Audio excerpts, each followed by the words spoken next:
You're listening to a recording of Brian and Julie Hambleton, organisers of the Justice for the 21 campaign.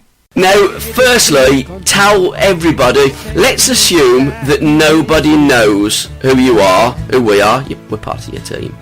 So tell everybody what the Justice campaign is about, what it stands for, and let's get into then the nuts and the bolts of the worst night that Birmingham, our city, us Brummies, has ever lived through.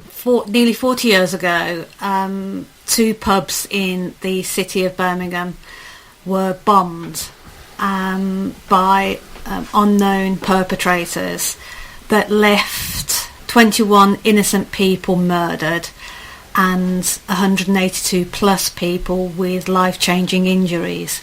One of the 21 who was murdered was our sister Maxine. She was 18. She had her whole life ahead of her. She was killed with her friends, Jane and Pamela, who they had arranged to meet. They would meet there after work on a Thursday. And Maxine was only there to meet them to give handouts to a party that she was due to have the following night, which Brian will explain about. And we were all invited. I was only 11, I'm the youngest of 6, and we were all going to go to the party. We were excited, my other sister, we were excited to go, and Maxine was going to give out these invitations that she'd made herself, because she was very creative, she was very, very clever. She was a lovely, lovely girl, she was funny, she had loads and loads of friends, she was clever, she was witty, she was as sharp as a knife. She was, typical Brummie. Yeah, but she was like Mum, strong, stubborn, and a really strong-willed. She was everything to us. You know, on the back of her loss, none of us are the people that we should have been, because she was quite a powerful force in our family. She was, as Brian says, the glue that held us all together.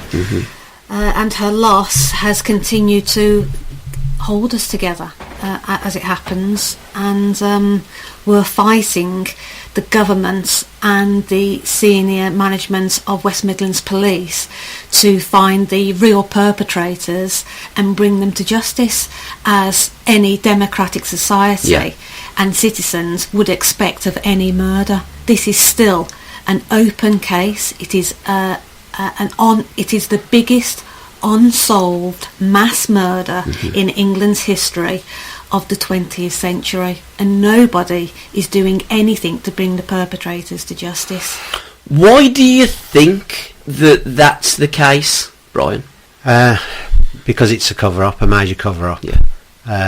Obviously led by the government of the day and continued forward by successive governments, and also involving West Midlands Police, whose senior management are used as puppets.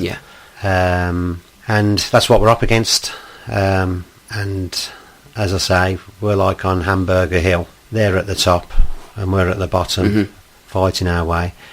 No one in authority wants to help us, so we have to help ourselves. The contempt that the West Midlands Police senior management have for us is just unbelievable. In fact, to the point where sometimes you feel you want to do something a bit untoward. But we're not that kind of people. We obviously want to stay on the right side of the law and do things the right way. Which is the right way to do it. Of course. Well, we do that because if we were to do it any other way, we would actually be misrepresenting those who aren't here to fight for justice themselves. So everything we do with dignity and respect on behalf of those who aren't here to represent themselves. And we like stamping on Maxine's grave and everybody else's, and that's something that we don't want to do. You know, we want to do it to show the authorities that we're not just anybody, we're not bovine, and we are fighting for those without a voice. We have the voice, we are here, we are living with the grief and the pain every day, something that they clearly have no idea of. and the way we've been treated has been reprehensible, not only by senior management of West Midlands Police, but also by the government. I've written twice to the Prime Minister, had no response at all. I've written to Ed Miliband, and his office responded. He didn't respond. I've written to the Shadow Home Secretary, Yvette Cooper, 4 times. No response. Yeah. But then, I'm not sure if people realise this, but Sinn Féin go to their party conferences. Oh God, oh yeah. So that maybe they're protecting their own backs. We often wonder what they're scared of. What is it that these politicians and the senior management of West Midlands Police, what are they scared of? Truth? Absolutely, the truth. I think that's what... And they're covering their own backs. Yes, I think that's what all governments are scared of. I think that what we want as people is the truth. But there's Official Secrets Acts. There's things that get buried. You've only got to look at the Astles with the case that Claire has took to the Football Association. Do you know, it's so easy to open doors, to talk to people and to say, guys, how can I help you? You know, how can we work with you? How can we carry this forward? How can we give you justice so you can get some type of closure? Because I'm guessing that's a little bit of what you're looking for, Julie, isn't it?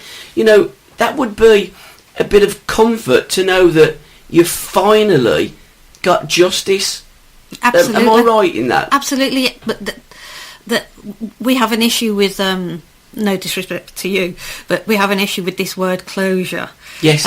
Because there will never be closure. No, I don't like the word. I hate it, but it's often used. It is often used, but that there will never be closure for us. Yeah. Because Maxine's not here. 20 other 19 other families' lives have been destroyed as well. You have to remember, one mother lost 2 sons that night.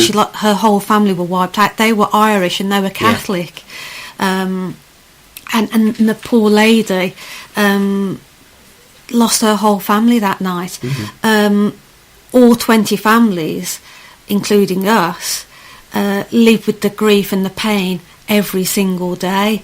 And the government, as we feel, wish that they could have buried us next to our dead, because they do not, in any shape or form, want to represent or help us find the truth and to look for the perpetrators of this mass murder. So you've tried your best now for 40 years. You've hit a wall. You've gone to, if you have seen a door, that door has been completely closed, it's been concreted, it's been cement. You absolutely cannot get in. How can the public help you? Because you have got a Twitter campaign, Justice... For the 21. For, not FOR, but it's for the 21. Yeah. You've got a website. Let's have a shout out there. How can the public... And in particular, what I'm looking at is the public of Birmingham, because it's our city, and inclusive of the Irish community. Absolutely. Because, as you said, there are Irish people there was a miscarriage of justice where the Birmingham Six were incarcerated for a crime that they did not do. So it's not an anti-Irish, it's not an anti-any, it's an inclusive of everybody. All we want, and all you guys want, is the truth of what happened that horrible night 40 years ago this November. I remember it quite clearly. It was a few days before my 9th birthday. Was it a Thursday evening? It was. My dad, there's a lad, James Craig, who died. Yes. He was 32. My dad went out for a drink every Friday with him. 1 week they'd go for a drink, and then the other uptown. Sadly, the Friday before was the last Friday that he ever drunk with him. That could have been my dad in the pub that night. Yeah. My life could have changed. I could be sitting there in your chair. You could be interviewed. That's as it is. It affects people directly or indirectly. It's something that Birmingham and the city of Birmingham should be coming together and helping you guys to get that justice. Now, the Birmingham Mail have been fantastic in their support. Yes. Please, let's give them a big shout up. I know they've been so good. The Birmingham Mail are absolutely incredible. They are a fantastic institution as far as we're concerned. Yeah. We feel as though we've won the polls with them. They are just incredible. Yeah. We can't praise their support enough. We just cannot, particularly Andy Richards, who's an assistant editor there, and of course the editor David Brooks, and their journalists and their photographers. They've all treated us with the utmost respect. You know, an awful lot of the journalists who, obviously, we do not condone what they did to do with the Leveson inquiry, but all the journalists we've met have treated us with nothing but respect, have they, Brian? Yes. And they're all very, very supportive. You know, that they are just as perplexed as we are with the apparent conspiracy and cover up of there's the papers from the Birmingham pub bombings.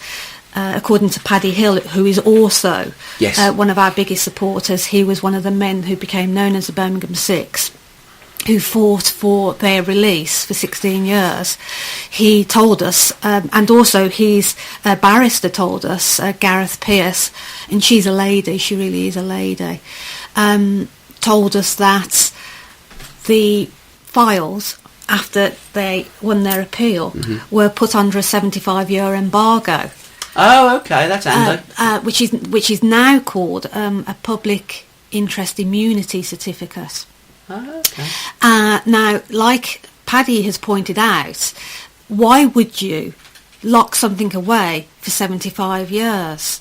What you've got to remember is what we did in the Second World War, because we know we did some real devious, deceitful we have done stuff. Tom Memorial, absolutely, yes.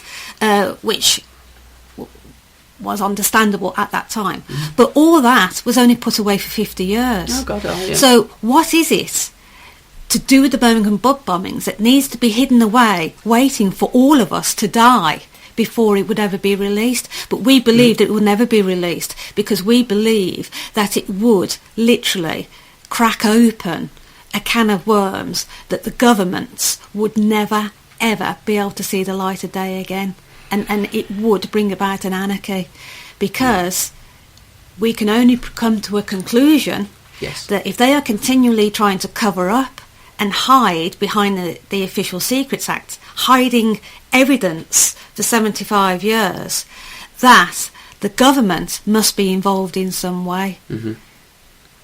I think that's it's a conclusion that I think a lot of people would come to. Certainly in cahoots with, certainly covering something up. There was also, I mean, it was the Tavern in the Town and the Mulberry Bush in Birmingham that sadly got bombed. There was a third bomb that didn't go off. The police recovered that bomb, is my understanding. I don't know if you can clarify this, Brian. And they lost the bomb. Am I correct in my assumption there? Because it sounds very Keystone Cop rather than West Midlands. Amazingly, unfortunately, that is a correct statement which they made. We had to go to a meeting of various detectives and officers at Lloyd House last year, one of many, and I brought up the case of the third bomb. Which I have to say, when I mentioned it, the police wasn't ready for it, and it became a very painful, embarrassing situation where one policeman was turning around to the other asking where the bomb was, till in the end, after about the fourth officer, someone had to say something relative and says yes, in so many words, they knew where the bomb was. And it would be in transit, or words to the effect of whatever that meant. Hey, what? It's going round somewhere. Well, obviously it would be brought back into the picture somehow, because obviously it's major evidence. But of course, when this was thrown into the air and thought about, I think the best thing, as far as I'm concerned, is the best thing that could happen to the bomb is for it to be lost or as I say, stroke hidden, because it's highly relevant. One of the most important pieces of evidence. Plus, they lost what they admitted, another 35 items. I mean, that could be 135 items. Right. As far as I know, I've never been a policeman, but I know many policemen. Yeah. And when you have evidence has to be signed in to a compartment at the police station, and wherever it's moved to and from, it has to be signed out and signed back in. So God knows how this happened. And more unfortunate for us, unfortunate news was we was told by the Chief Constable and the head of the counter-terrorism unit, Marcus Beale, the Assistant Chief Constable, that all these relative items and materials and evidence was going to be sent to the world-famous Netherlands forensic science laboratories, where they would be DNA profiled, etc. God knows why this is, because if you go onto the West Midlands Police blog about their forensics laboratories, you are blinded by the lights hitting your eyes. So why they had to pay, and I think a figure was plucked of 1.3 million Jesus. for them to be transported there and analysed. At a meeting on April the 7th this year, the Chief Constable admitted that nothing was taken anyway, that the professors stroke forensic experts just read an old file from the beginning of the 90s and just accepted what was written as read. So that was a major shock to us. But getting back to the nitty-gritty, I know we're always ranting on about West Midlands Police upper management, but we don't have any argument at all with frontline officers who are paid to do a job and do a pretty good job under the circumstances that they have, and the amount of officers that there is to do the job that they. No, that the frontline officers are absolutely fantastic. Actually, exactly, that they are. I mean, many of them that we meet, particularly because we were assigned liaison officers. 38 years too late, but nevertheless we were assigned liaison officers that we can turn to if necessary. But and they've been very good. That they're very nice people, I have to say. But they also have task force now. So when you want to protest, you have to or demonstrate, you have to apply. Because we always follow the rules, If we want to collect signatures in the city, we apply to Birmingham City Council for permission. Yeah. We don't do anything, ad hoc, because we want to follow the rules and regulations and do it peacefully as well. But the task force guys that we deal with at West Midlands Police are absolutely fantastic. They come and chat to us, and they're lovely. They really are, and we haven't got an issue with them at all. In fact, that they actually have our sympathy because of. Those in the hierarchy are at best questionable in the way that they inverted commas manage their staff, because they can't manage themselves, and they certainly are not equipped to do the job that they're employed and paid to do, and we pay their salaries, and we question where our money is actually being spent and who employed these people. When we were at the Northern Ireland Affairs Select Committee in Westminster a month ago, I actually said that at to the Select Committee, which had a range of every single politician from every single political group there, particularly from Northern Ireland as well. And I said, the Chief Constable, how this man got his job, I will never know, because it's a complete and utter waste of space. We have no confidence in this man whatsoever. And another pause for thought was the fact that Brian discovered that during the past 2 years that they've been reassessing the evidence from the Birmingham pub bombings, which was actually, we've come to the conclusion, which just gave them an excuse to put everything onto the computer, onto a memory stick, as opposed from paper. That Marcus Beale, the Assistant Chief Constable of the Counter-Terrorism Unit, who was overseeing all of this, was actually, and still is, under investigation with the IPCC for withholding evidence from another massive murder case. All right. Pretty consistent then. Oh, absolutely, yes. Yes. And also Hillsborough are coming this way this year, where the IPC are going to be questioning them, where they got allegedly witnesses from Hillsborough to change their witness statements. There's a lot of that going on at Hillsborough, isn't there? There's pages that police go were missing. called into, and at the meeting in April with the Chief Constable and the Assistant Chief Constable of West Midlands Police, it was highlighted to them that we have no trust in them whatsoever. Yeah. While we were there, I questioned the Chief Constable, who had said that they'd sent all this stuff to the Netherlands to be forensically tested, and they said that it was past its, for want of a better expression, its sell-by date. Mm-hmm. And I said to him, well, if that's the case, then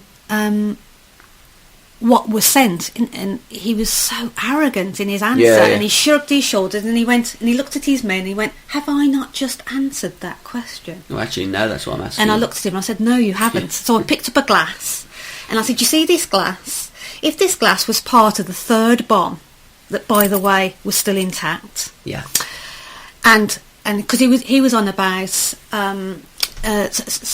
having being able to, I can't think of the word, being able to detail the resonance of examining it. Yeah. And I said, you've touched it, I've touched it, we've all touched it. It's contaminated. Yeah, yes, but you can identify those fingerprints because you have them. Yeah. But then other fingerprints are found on there. Yeah. Was that glass sent to the Netherlands? And he went, no. I said, so nothing was sent? No. He said, no. I said, so you've lied to us. For the past 2 years, we've been lied to. We were promised that all of your tangible evidence was going to be sent to the Netherlands to be forensically tested. He said, no, nothing was sent. The only things that were sent were some letters, apparently, that they're trying to see if there was any fingerprints on there. And see if they're in the system. So you see, they had 168 pieces of tangible evidence from the 1975 original trial. Mm-hmm. 35 of those pieces have been lost. Yeah. Now we have that in writing. Mm-hmm. They've been lost. Yeah. And one of those 35 items is the third bomb. Yes. Now the third bomb was found intact. It didn't explode. Mm-hmm. But what happened was a bomb squad come and exploded it under a controlled explosion. Okay. So it was like taking off. It was like a boiled egg. Yeah, sure. You take the top off. So everything else was intact. Yes. Now we're not talking about a piece of paper here that's been lost. No. We're talking about a box. Mm-hmm. It would have been like a box with a clock inside that would have been ticking away, waiting for it to explode, and it would have been full of fingerprints because at that time. Anyone who made a bomb at that time would never have thought about wearing gloves. Yeah. Because they would have thought it was going to be exploded. And also, I would imagine the techniques of making the bombs, there was only a certain amount of that's people right, that yes, would do that's it as right, well. Yes, and that's right, and they all had their telltale signs. Exactly, yes, absolutely.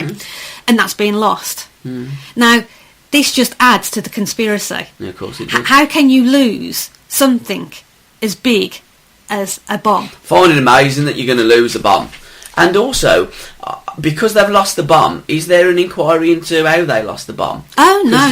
There must be people that have, signed... Well, exactly. A piece of paper somewhere to sign evidence out. Exactly, so there must be someone's signature on, but I guess the way that they work, they've probably lost a piece of paper that hold the signature, that hold the evidence of the bomb.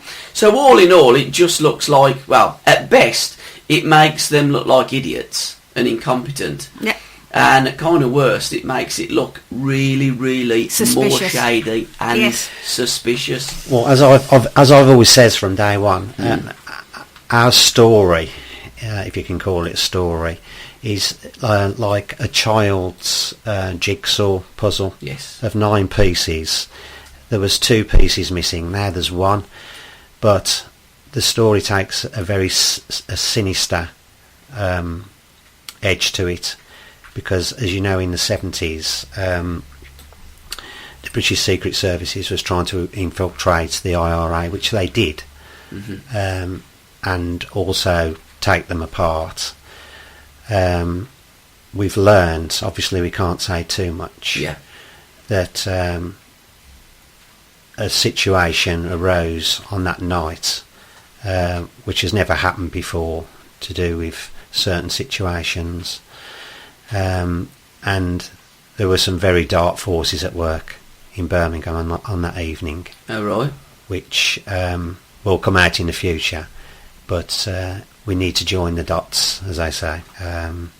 But as getting back to West Midlands Police with the senior management, they've tried endlessly to label us. They tried to arrest me outside Lloyd House because I do a monthly silent protest. Yeah, which is your right. Yes, absolutely your right. So why they try to arrest you for doing something that was your right? This is unbelievable. This story is so there I am by myself, standing outside with all my street furniture and banners and placards, and this police car turns up like out the Sweeney, out the 70s. Two officers come up. One was a young fella berating to me the law about, I says to him, where's the fire, where's the dead bodies, where's the knives, etc. He says, we've had a call to Central saying that there's an unauthorised demonstration. I says, not unauthorised. I says, where does that come from? I says, as a policeman you should know a civilian's rights. I says, not only do I have the rights under British law to hold a silent protest anywhere at any time, as long as I'm not impeding anyone or the public highway. I says it's backed up by the European human rights as well. So that kind of silenced him straight away. But he still kept on intimidating me. And when I asked him, he had the, I'll put it politely, I was quite upset that he asked me what I was protesting about, which led me to understand that not only have the West Midlands Police and the government done a good job on the day of burying what happened in Birmingham, that they don't even teach at the police college the history of the city of a serving officer now, which is quite upsetting. And probably the copper now. And I politely told him to go away. I wasn't offensive to him. I was just sticking up for my rights. The older officer with him, the more mature officer, wouldn't say too much because obviously he knew I was right. I wasn't doing anything wrong. But after they left, I was sort of left bemused. I wouldn't make a complaint against the police. I mean, they've got a job to do, but I thought I'd take this one up, and I made a complaint of sorts, only to be shocked and astounded to find out, who do you think called the police out to me? The police? The police. It's a shock, isn't it? The police inside Lloyd House called their own officers to question why I was there. Oh, dear God. But it wasn't the first time he'd done it. It's great, isn't it? I mean, you couldn't make it up, could you? You actually couldn't, could you? No. There's going to be a concert. Yes. This year. On the 20th of November, Thursday the 20th of November, at the Town Hall. I'm going to say that's the wonderful Birmingham Town Hall. Tell us a little bit about that, and how can we obtain tickets? You can obtain tickets online. However, I would suggest you don't buy them online. £3 on top. Yes, £3 on top, and that's out of our control. So my apologies to everybody for that. Yeah. We have been twittering to tell people about that. So if you can try and go in person to go and buy them, I think it's 25 pence to buy it over the counter. They're £12. All proceeds is being split between two charities, Acorns Hospice and the Birmingham Children's Hospital. Yeah, great charity. The reason why we did Acorns Hospice is for very poorly children, to try and help them. And Birmingham Children's Hospital was chosen because at the time when it happened in 1974, the Birmingham Children's Hospital was known as the General. That's right, yeah. And a lot of the injured were taken there, and a lot of the dead bodies, including our sister Maxine, were taken there to the morgue. And that was why we wanted them to be given the opportunity to receive some money. You know, without sounding corny, children are our future. But they are. And we need to invest in them, and we want to give something back. We've always said from day one with our campaign, we don't want money and we don't want an apology. The only thing we want is justice to be served and seen to be served. And this is our way of trying to show people that we mean what we say, and we say what we mean. And you know, people offer to donate money in that. We get some very nice emails from people, and we say, you know, we don't want your money. If you really want to help, then and we've discussed this, haven't we, Brian? You know, they want to put towards banners, because we fund ourselves. We have had funding. Mike, one of our big supporters, who came up with the slogan "Justice for the 21," because how it all began was I set up an e-petition online called 21 Reasons to Reopen the Birmingham Pub Bombings, 21 meaning for the 21 dead. And Mike and many of his friends and colleagues came on board, and they've been fantastic in helping us get to where we are. You know, without them, I don't know where we would have been. That they truly have been fantastic. And now we've got the Birmingham Mail, and we have so many supporters. You know, we had one chap who flew in from Mexico. He's a Brummie, and he is a Birmingham City supporter. And rather than go to the game, he came and helped us collect signatures. I mean, that sort of generosity of spirit has helped boost our belief in humanity, because we've been ignored for so many years by the very people in authority who have the power to do something and choose to do nothing.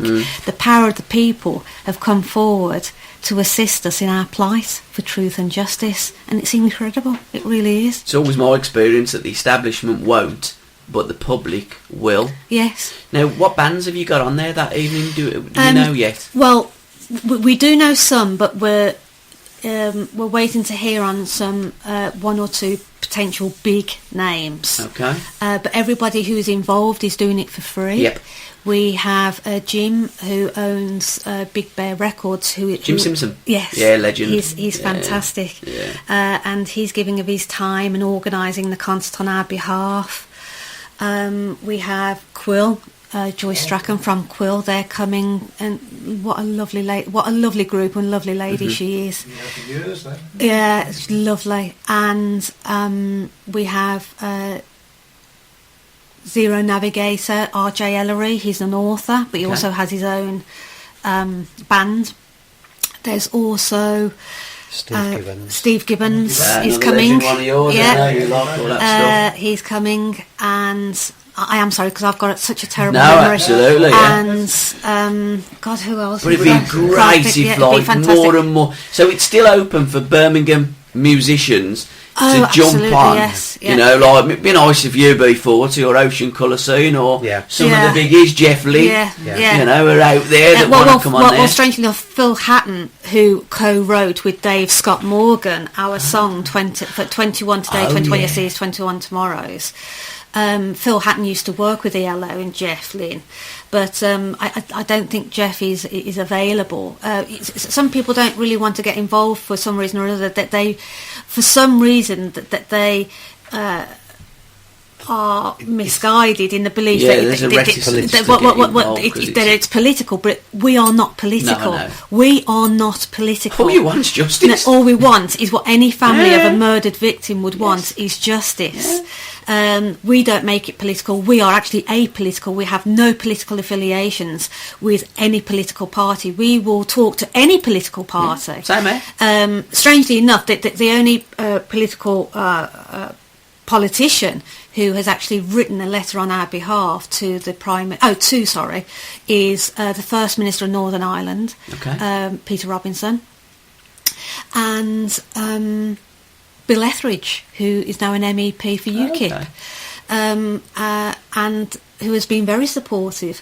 But we will talk to any political party. So out of all the politicians that you've got sitting down there in Westminster, well, they're on holiday at the minute, aren't they? Yes. I mean, it's kicking off all around the world, isn't it? And they're sunning themselves on a beach. Yes. There's only 2 that's had the decency to actually write or connect with you in any way, shape or form. However, I must say, when we were at the Northern Ireland Affairs Select Committee, Alistair MacDonnell of the SDLP in Northern Ireland, he took us to tea, which we thought was so generous of him. That's the Irish for you. Absolutely, they're so hospitable. Yeah, absolutely, yeah. So actually, some of our biggest supporters are from the Irish community, and from Northern Ireland, and why wouldn't they be? Absolutely, that's what it is, isn't it? Well, everybody got that. I think it was Mike, wasn't it, who came up with a placard. One of our placards says, "The bombs didn't discriminate, and neither do we." No. You know, we've always said we have no qualms and we have got no fight or argument with any nationality, in particular the Irish, because they have suffered just as much as we have, and their pain is our pain, and we want them on board. I heard through I can't remember who told me, but a lady from the Irish community in Birmingham, I think that there's an organisation called Irish, and they're trying to organise inviting someone major from Ireland to come across on the day to attend a mass in St Philip's Cathedral in the afternoon, fantastic. which would be absolutely and you know, we'd love that, and we want all cultures and backgrounds to come on board. We want the Muslims, Sikhs. We've had Hindus. 20,000 down the Canal Park with Eid Miller, haven't we? Absolutely, yeah, Let's absolutely, get our Catholics, brother Muslim and brothers, Protestants, you know. Buddhists. It's the city of that Birmingham, counts, absolutely, and we need to come together and show the strength and how we are refusing to allow this atrocity to plague our future. You know, our motto for Birmingham is forward. So we are moving forward in a positive way, but we can only move forward in a positive way if justice is seen to be done. Because if justice isn't seen to be done, then what hope do our children of the future have of seeing justice being done if, God forbid, this was ever to happen again? If this was ever to happen again, and they know of our past and that we are still fighting for justice, and we are still fighting with senior management of West Midlands Police to go looking and investigating for the real perpetrators of this mass murder, and they won't do that, then what hope does the future generations of Birmingham have? And what's more frightening is that the deputy, the Assistant Chief Constable, Marcus Beale, head of the CTU, if ever there is, God forbid, another bombing atrocity in Birmingham, is to think, and the children who will read our blog sites and everything, who, I must say, are the younger generation, are our greatest supporters. They cannot believe in history that they do not know what happened in this city. No, that's amazing. And if, as I say, and God forbid that it ever did, with the trouble in the world, if another terrorist decided to set a bomb off in Birmingham again, we have a man in charge of the CTU, as in ACC Marcus Beale, who not only doesn't want to take up the gauntlet to track down and arrest the named bombers, because they have their names, and and actually you could say they're protecting them. I mean, what does that say about the city of Birmingham? I mean, it could send out completely the wrong messages to terrorists that they can come here, do as they want, disappear, and they're not going to be tracked. And never fear, you know, that they can come to Birmingham, kill as many people as they like without any fear of retribution. So it appears to be. That is exactly how it appears to be. I mean, going back to the meeting with the Chief Constable, it was that the word was provenance, that you need to have the provenance of where that evidence has originated from. And what he was trying to say, the Chief Constable, is with the passage of time, this is exactly what he said, with the passage of time, the provenance of the evidence has been somewhat destroyed, so they can't track any forensic evidence, which of course is a load of rubbish. And I told him this. I said, I've read an awful lot about forensic evidence. He said, oh, well, I'm an expert in it. He said, no, I'm telling you. I said, no. I said, that there was a piece, which there was in the Telegraph, my other half saved it for me actually, about the Jill Dando case. Yeah. And apparently that this forensic expert said that DNA evidence can never ever be destroyed. That's my understanding of DNA. Even after thousands of years. Look what they're doing with Richard III's bones at the moment. Of course they do. They can dig a dinosaur up and tell you how big it was with DNA. Well, apparently they're looking at, he was a drunk. Alleged, that he drunk a lot. But I mean, they couldn't drink water then, could they? Because it wasn't purified. They drunk mead then. They drunk mead, yes. So what the Chief Constable was saying, you see, they think they're dealing with idiots, and I put him straight. And I said, and also, if that's the case, if you're saying that the evidence that you currently have, the provenance of it through the passage of time is no good, then what's the point in the Met Police investigating Utree about the alleged paedophiles? I said, which many of them have been arrested on circumstantial evidence. So what are you doing? That's different though, that is. It's different because they want scapegoats, you see. Of course they do, when it suits, they can find people, and they can have them up, they can put because the media are in cahoots a lot of times with them as well. So, I mean, Sir Cliff Richard's at it at the moment. It's all gone through the papers and that. They've not interviewed him. There's not only there's a shred of evidence, but because it suits something or suits a political agenda, then they're more than happy to do that. Well, you see, the thing is that it takes the spotlight off them, of the politicians, of which we have very little time for. But going back to the Northern Ireland Affairs Select Committee, when we were there, Lady Herman, who's an independent in Northern Ireland. Now, she does put the lady into lady. She's an absolute lovely, generous, kind lady, and she's written me a very nice letter. And I have to say, Andrew Mitchell as well, plebgate chap. He was an out-and-out gentleman. We met with him last year, and he did exactly what he said he was going to do. I mean, he put his hands up and he said, I can't offer you support, but I will do this, this and this and this for you if you want. Fair play. And he was very good. We feel that people in the now, as in the MPs in the government of today, they feel like they want to help. Oh, God, but they can't. Because, to the point of putting their job and future and they're warned off. It's obvious. And pension on the line. Like Brian says, our own MP, Khalid Mahmood, he's been to my house a number of times and he said he'd do this and this, and we're still waiting. It's 2 years on. And it's very disappointing to think that these people are there, or meant to be there, to act on our behalf. This is the biggest mass murder of Birmingham's or England's history of the 20th century, and nobody is doing anything to look for the murderers. What does that say about our society? What does that say about our politicians? I think it's bent. I think it's corrupt. I think it's all they're treating victims and survivors as the baddies. We are in the wrong because we want justice. And also, you're a troublemaker. Yes. I bet you £1 to a penny you're perceived as troublemakers. Yes. The crux of it is the fact that the argument always comes back to this public interest immunity certificate, this 75-year rule, which is secret paperwork to do with the Knights, which really is just move forward into the future. So the likes of us will be dead. So our sons or grandsons. Yes, absolutely. Where my sons are concerned, I have chiselled it into their mind. If I die tomorrow, they will continue the fight.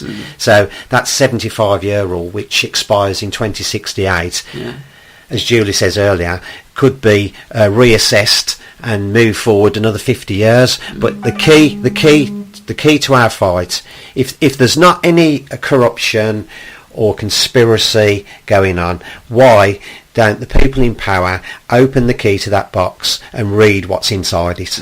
It's as simple as that. Very easy to do, isn't it? What a morning it's been, isn't it? Let's talk about something really nice as well.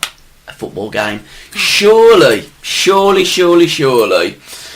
our two wonderful football clubs in this city of ours, Birmingham City and Aston Villa, are going to get together. It's 40 years, and they're going to put a big game on, probably one at St Andrews and one at Villa Park. I'm certain if we were all talking like this, like how they do at Liverpool, I'm sure Everton and Liverpool would have put it wasn't on in that, so I could get him Peaky Blinders with that, couldn't I? I'm sure that Liverpool and Everton would do it.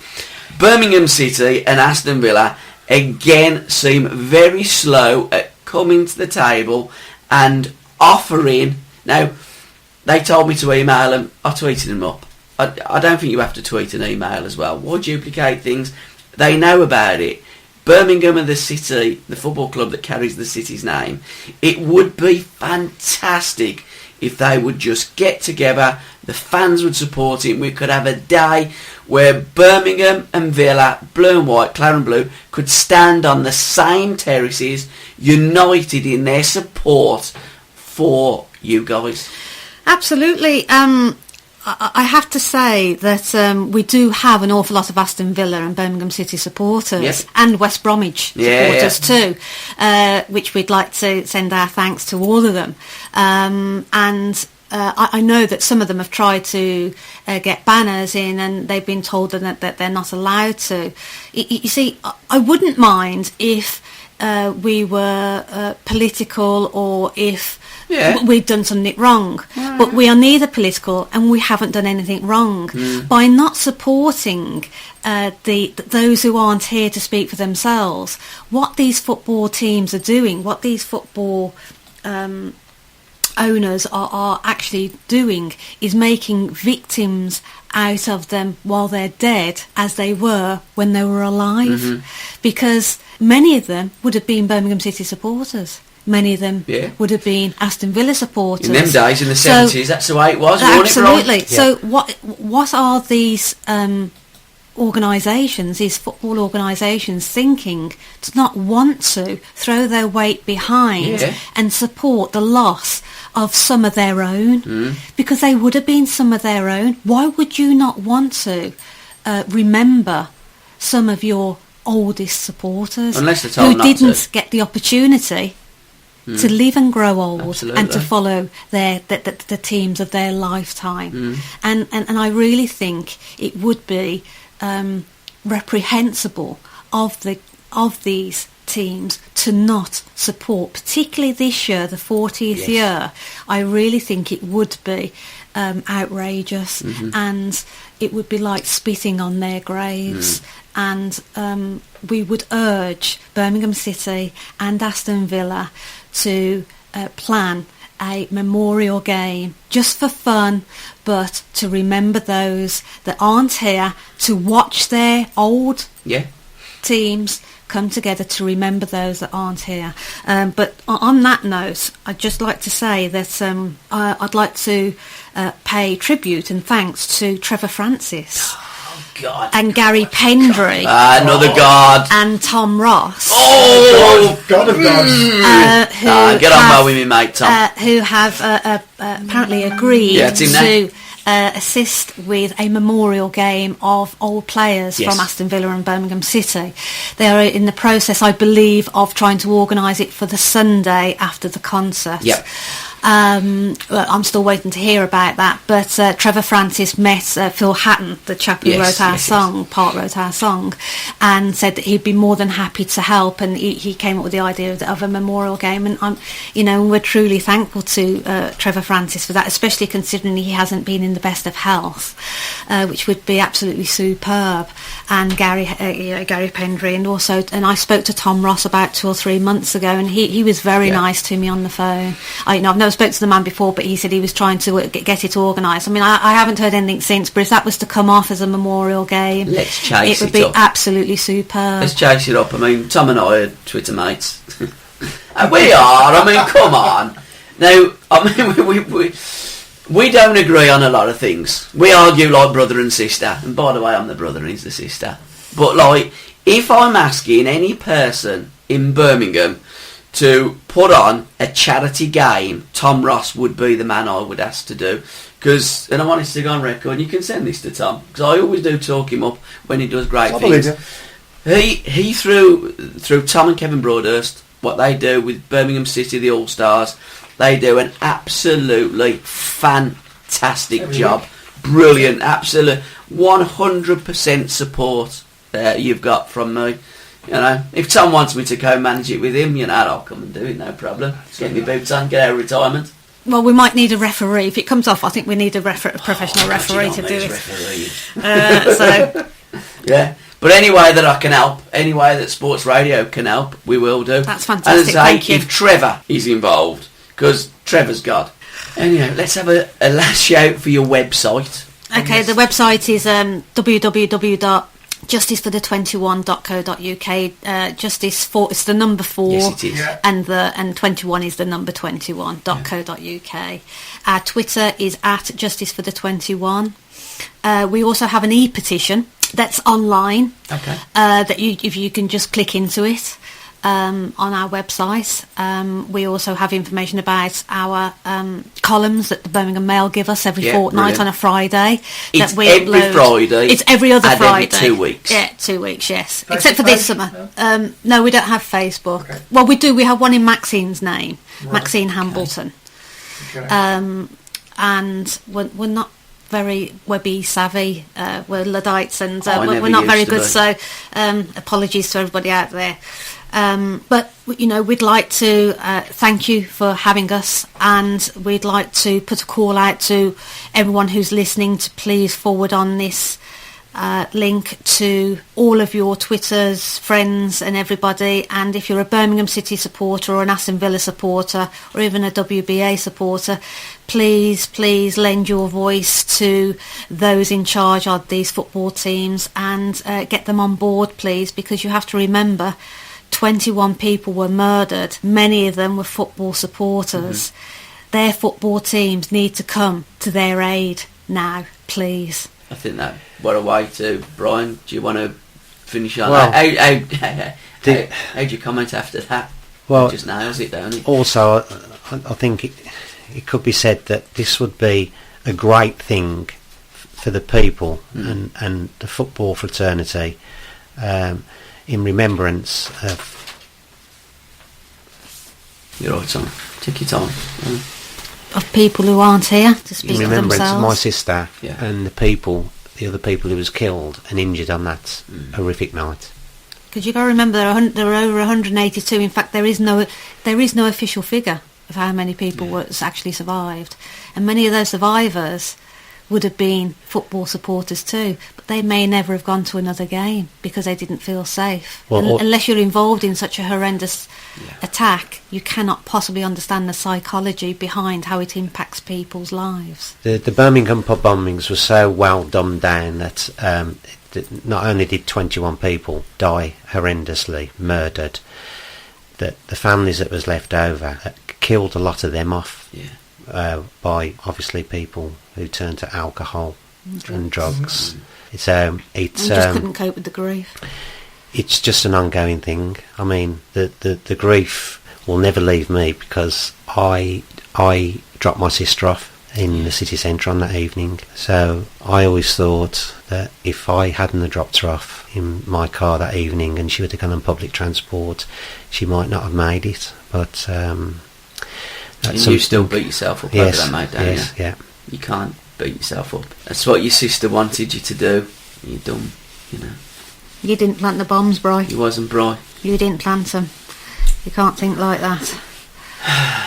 Guys, thanks for thank you. Up. Thank you very much for your time. And any help you need from us. Thank you. You know, you've got it. We'll stay friends. We'll help you in any way. For these people, please do the right thing. Let's get this game on. Blues and the Villa. It's 40 years. Let's never forget the 21 passed away.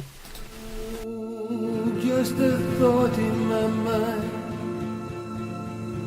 and I really don't know why it still gets me so after all this long time.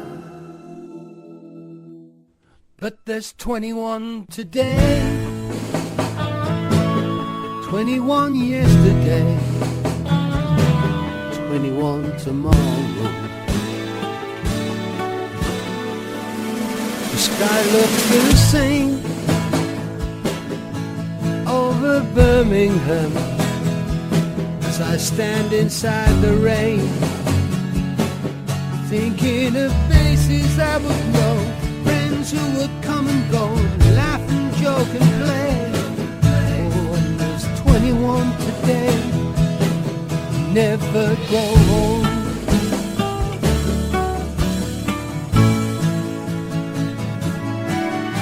Now time has played a trick on me, sent me back in history, and I'm there.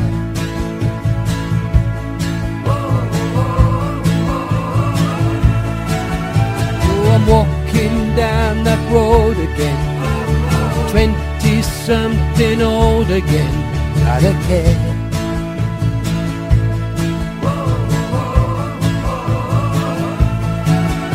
With the shadows dancing in the smoke, I push my hands down deep in my coat. It's freezing as I turn my collar to the biting wind. I thought I saw your face again. Am I dreaming? And I hear the cry, and I feel the pain, and I'm living in that night of fear again. Yes, I hear the cry, and I feel the pain, and I'm living in that night of fear again. Just for a moment, just for a moment, just for a moment.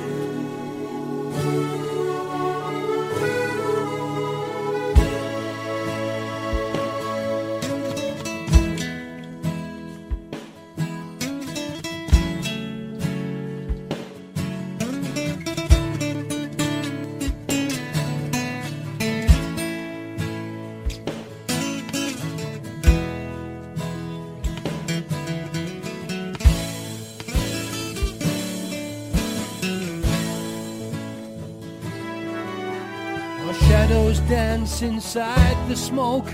I push my hands down in my coat. I turn my collar to the biting wind, and I thought I saw your face again, but it was just for a moment. Fantasy in the night, I saw you just for a moment.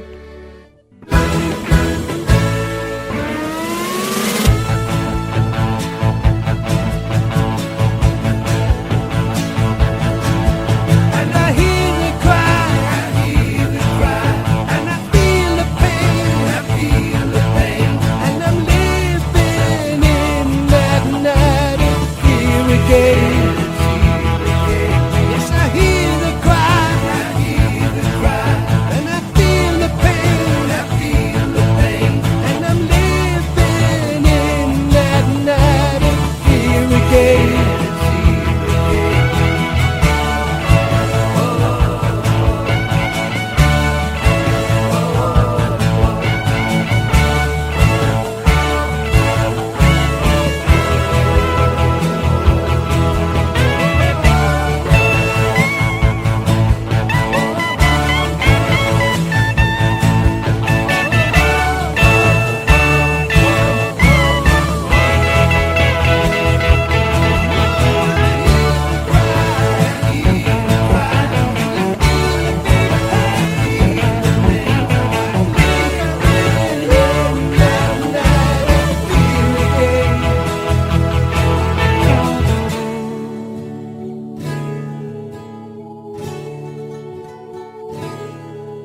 So many times I've tried to understand it, but I can't find the words to say. Except there's 21 today, 21 yesterday, 21 tomorrow.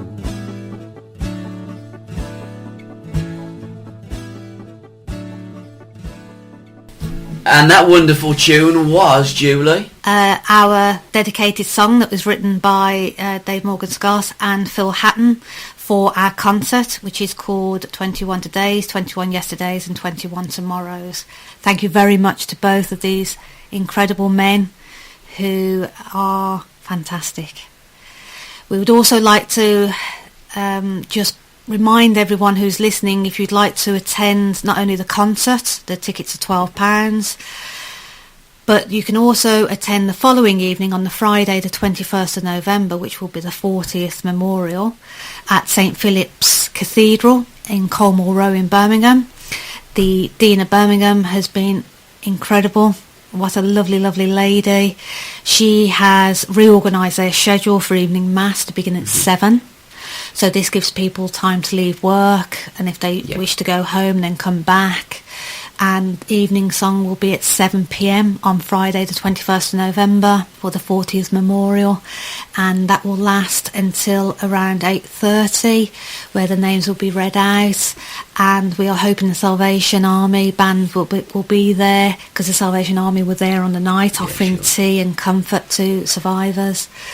And we want to wait until 8:26, I think it was, when the first bomb went off, which is when we have a minute's silence, and we welcome all. All are welcome. We don't care of your background, your political beliefs. This is going to be a peaceful but very emotional memorial to remember our dead. Thank you.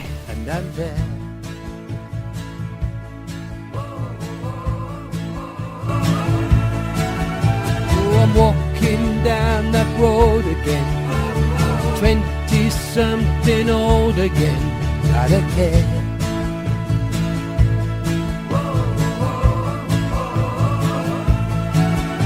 With the shadows dancing in the smoke, I push my hands down deep in my coat.